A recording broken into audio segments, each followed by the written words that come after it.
সুপের বাটিতে আরেকটু ভিনিগার দিয়ে চায়ের চামচ দিয়ে নেড়ে দিল সুতপা। ওখান থেকে সামান্য ডান হাতের মুঠোয় নিয়ে লবণ চেখে দেখল। পারফেক্ট। সুতপার রান্না বরাবরই ভালো হয়, তাও সে খুব খুঁতখুঁতে। খুঁতখুঁতে স্বভাবের মানুষের অনেক কষ্ট। ওদের চোখে রাজ্যের দোষ ধরা পড়ে। মানুষগুলো তাই একাও হয় খুব অভিমানীয়।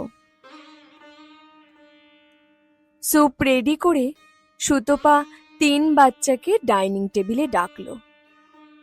এমনিতে কেউই তার কথা না শুনলেও পেটের ক্ষুধাকে অগ্রাহ্য করল না। 16 বছরের আয়ান, 13 বছরের সানা ও 10 বছরের রাফি যার যার গ্যাজেটের দিকে তাকিয়ে নির্দিষ্ট গতিপথ ধরে যার যার চেয়ারে এসে বসল। এক হাতে গ্যাজেট, অন্য হাতে স্যুপের চামচ নিয়ে আ শব্দে খেতে লাগলো। অন্যদিন হলে সুতপা চিৎকার চেঁচামেচি শুরু করত, ওটা হাত থেকে সরিয়ে রাখত। কিন্তু আজকে আর কিছুই বলল না। খুব ইচ্ছে করছে বাচ্চাদের জড়িয়ে ধরে আদর করতে, কিন্তু সুতপা জানে ওদের মাকে জড়িয়ে ধরার মতো অত সময় নেই। রাফিটা আসে মাঝে মাঝে, যখন বাকি দুজনের সাথে ঝগড়া হয়। ব্যাস এতটুকুই। সুতপার সারাদিনের কাজের কোনো শেষ নেই। নিত্য চলছে সুতপার নামের রেলগাড়ি এ বাসায়। সকাল 6টা থেকে চলতে থাকা এই রেল রাত 12টায় গিয়ে থামে। শাশুড়ি, 3 সন্তান ও রায়হানের সব কিছুতেই সুতপার ছোঁয়া। সব জায়গায় থেকেও কোথাও যেন নেই সে। ভালোবেসে সবাইকে আগলে রাখতে রাখতে কখন যে সবার থেকে দূরে সরে গেল জানে না সুতপা। বিন্দু থেকে কখন সিন্ধু হয়ে অথই সাগর হয়ে গেছে, এই তল আর আজকে খুঁজতে যায় না সে। 18 বছরের সংসারের শুরুটা ভালোবাসা দিয়ে শুরু হলেও একসময় ভালোবাসার রং উড়ে গেল। বাচ্চাদের নিয়ে সুতপার ব্যস্ততার ভিড়ে রায়হান ধীরে ধীরে দায়িত্বশীল বাবা হতে লাগলো। দায়িত্বশীল বাবার আরেক রূপ কি টাকার পিছে ছোটা? জানে না সুতপা। আয়ান, সানা, রাফি যখন একটু গা ঝাড়া দিয়ে উঠল, ততক্ষণে স্বামী স্ত্রী হয়ে ওঠার প্রয়োজন ফুরিয়েছে ওদের। যার যার নিজ গণ্ডিতে আলাদা ভুবনে এখন রায়ান ও সুতপার। দীর্ঘ এই পরিক্রমায় তিক্ততার সৃষ্টি করেছে অনেকেই, কেউ জেনে বুঝে, কেউ বা অনিচ্ছায়। 3 সন্তান দেখে শাশুড়িকে দেখলেও প্রায় প্রতিদিনই সুতপার কোনো না কোনো দোষ খুঁজে পেতেন তিনি। ঘরে এসে এসব শুনে রায়ানের মুখ হয়ে থাকতো ভারী। কখনো কখনো বাইরে থেকেই অমাবস্যা হয়ে আসতো রায়ান। সারাদিনের জমানো গল্পগুলো আস্তে আস্তে শুকিয়ে যেতে থাকে সুতপার। মাঝে মাঝে গভীর রাতে খুব ডেকে তুলতে ইচ্ছে করে রায়হানকে। বলতে ইচ্ছে করে, আসো আমরা হাত ধরে বারান্দায় বসে জোছনা দেখি, অথবা ওর বুকে মাথা রেখে কেঁদে একটু হালকা হতে চাওয়া। কয়েকবার ডেকেও ছিল। বিরক্ত করো না তো, সকালে অফিস আছে বলে দেয়াল তুলে দেয় রায়হান। শরীর মনের দূরত্বে নিঃস্ব সুতপা নিজের মতো বাঁচার আগ্রহ খোঁজে। সন্তানদের নিয়ে ব্যস্ততার মাঝে ডুবে যেতে চায়, কিন্তু এখানেও প্রচণ্ড ব্যর্থ হয় সে। এখানেও সন্তানরা এক এক করে নিজেদের দুর্গ গড়ে তুলতে দেখে অনেকভাবে তাদের ফিরিয়ে আনতে চায়। শরণাপন্ন হয় স্বামীর। কিছুদিন চেষ্টা করে হাল ছেড়ে দেয় রায়হান। এত সময় কোথায় তার?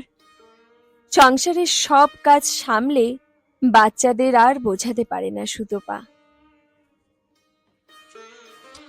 একটা সময় সবকিছু অসার মনে হয় তার, সুরাহা পায় না কোনো কিছুর। রাতের পর রাত বিছানার এ কোণ থেকে ওই কোণ তাকিয়ে থাকে। রায়হান হয়তো তাকে কাছে টেনে জড়িয়ে ধরে বলবে, আমি আছি তো, তুমি চিন্তা করো না। ওই দিন আয়ান কি যেন একটা সিনেমা দেখছিল। সোফা গোছগাছ করছিল সুতপা। হঠাৎ একটি বাক্যে ঘুরে তাকালো টিভির দিকে। মনে হয় কোনো যুদ্ধ থেকে ফিরে এসেছে নায়ক। কিছু দূরে দাঁড়িয়ে নায়িকার দিকে তাকিয়ে দু বাহু বাড়িয়ে বলছে, I need a hug, I need a tight হাগ।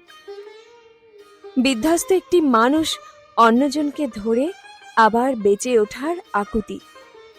সুতপার দৃষ্টি নিবন্ধ হয়ে গেল সেই দৃশ্যে। হঠাৎ ছেলের চোখে ধরা না পড়ে যায়, তাই সরে গেল দ্রুত।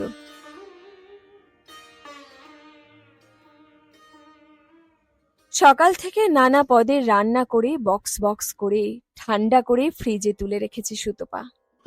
তার অনুপস্থিতির প্রথম কিছুদিন যেন ওদের অন্তত খাবারের কষ্ট না হয়। ঠান্ডা মাথায় সব ঠিক করে রেখেছে সে। অনেক কেঁদে কেঁদে অনেক কষ্ট পেয়েছে। একসময় হাল ছেড়ে দিয়েছে সবাইকে ফিরিয়ে আনার। সে জানে হাল ছেড়ে দেওয়ার মানে হেরে যাওয়া। স্ত্রীদের, মায়েদের, নারীদের হারতে নিষেধ। কিন্তু সে খুব ক্লান্ত, খুবই ক্লান্ত।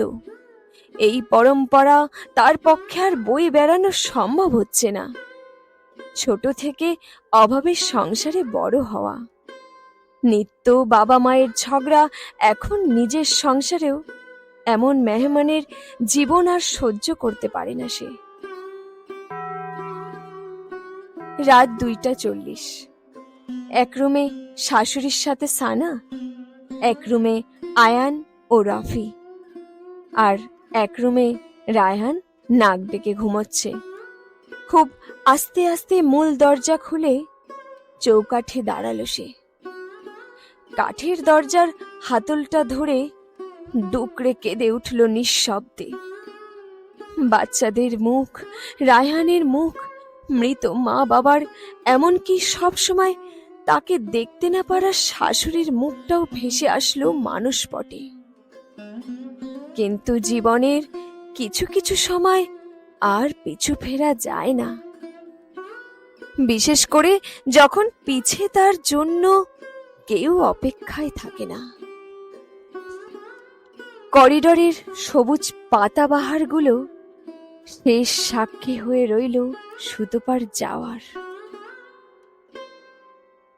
কাক ডাকা ভোরে দরজায় জোরে জোরে ধাক্কার শব্দ শুনে ধর্মর করে ঘুম থেকে উঠল রায়হান।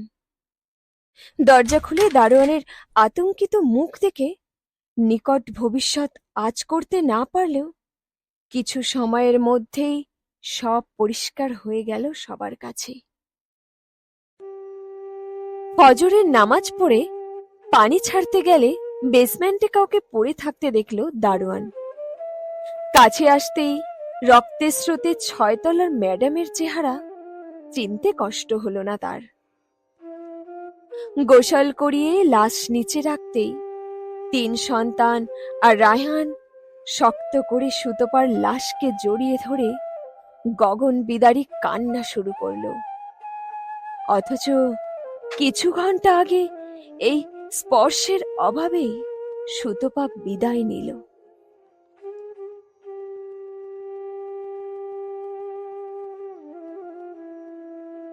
গল্প নারীদের হারতে নিষেধ।